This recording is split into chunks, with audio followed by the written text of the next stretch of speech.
Hello friends, welcome to our YouTube channel Tricky Dentistry. Now we are going to discuss about fenestration and dehiscence.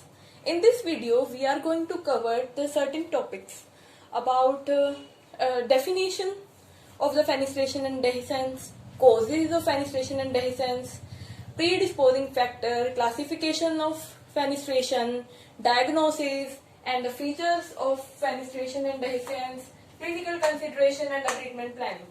Now first of all come to the definition. Fenestration, it is an isolated area in which root is denuded of the bone and root surface is covered only by the periosteum and the overlying gingiva. Periosteum is what? Periosteum is the layer, is the lining which covering the bone. And next come to the dehiscence. Dehiscence is when denuded area extend through the marginal bone is known as dehiscence. Look at this diagram.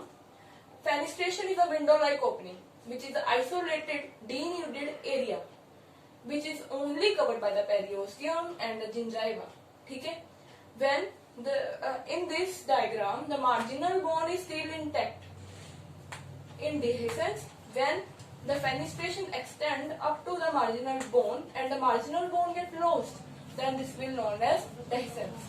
There is a trick to remember what is dehiscence and fenestration. D for door. Door in which marginal bone is lost, and fenestration is window in which marginal bone is intact, is still there. And cause of fenestration and dehiscence. What are the causes? First is ectopic position of the tooth. When tooth is displaced out of the arch. Second is frenal attachment. When the frenum poses pressure on the bone which causes bone resorption. And third is habit, smokeless tobacco products. And the next come to the predisposing factors. First is prominent root contour, malposition and the labial protrusion of the root combined with thin bony plates. When the teeth are labially proclined and combined with the thin bony plates, then it is predisposing factor. Come to the classification of fenestration. Classification based on apicocoronal location. मतलब we will go from the apical end to the coronal end. It is divided into three parts: A, B, and C. A is at the level of the apical third of the root. At the level of apical third of the root. And second is at the level of middle third of the root. And third is at the level of coronal third of the root. At the level of apical third of the root, which is most prominent in maxilla, 48.5%. At the level of middle third of the root, it is seen in maxilla and mandible, about 28%. At the level of coronal third of the root, it is seen in mandible, which is approximately 19%. Now come to the diagnosis.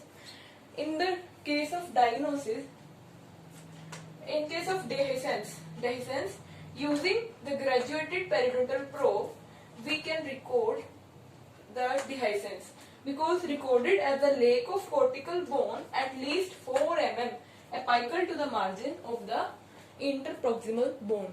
In case of fenestration, difficult to identify by probing as the marginal bone is intact.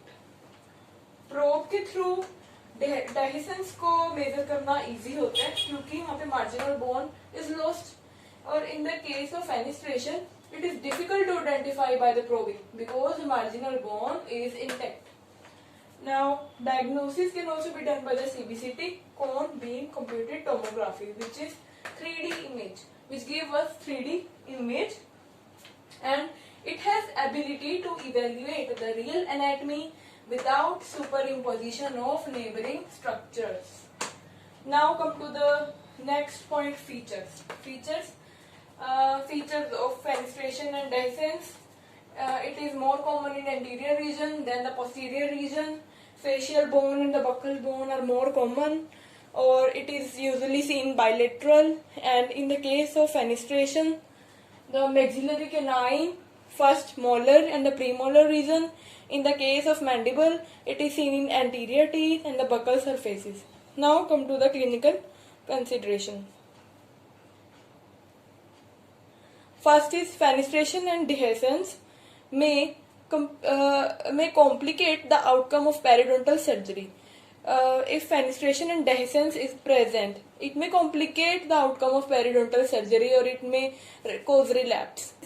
That the surgery must be done carefully to avoid turning the fenestration into the dehiscence during the periosteal stripping. Okay. Now come to the second point, facial or dental pain. Facial or dental pain can be caused by the fenestration or dehiscence of a tooth root. And the side effects of orthodontic treatment. Now, the fourth point is the dehiscence may be contributing factor in the gingival recession. Dehiscence may cause the gingival recession. Now come to the treatment. Treatment is a bone graft with the guided tissue regeneration. Second is platelet-rich fibrin.